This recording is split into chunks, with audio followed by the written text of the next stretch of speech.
How to see answers on Google Forms. In order to do so, you may follow up this method. So open up your browser and then you may head over to Google Forms.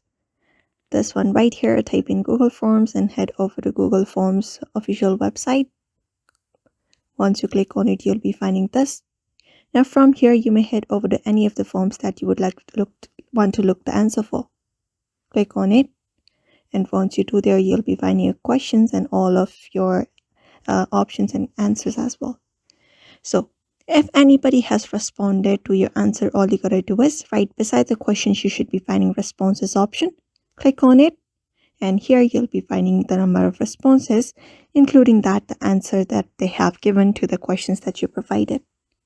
So all you gotta look for this responses option in order to view the answers. Otherwise, we have this responses option. You may drop it down, and after you drop it down, you will be finding some of the settings available for the answers. You may go ahead and set it up for the responses or answers that you would like. So that's it for now. You may follow this method in order to do so. So I hope this video was helpful. Give it a thumbs up and subscribe for more tips and tutorials, and we will see you on the next video.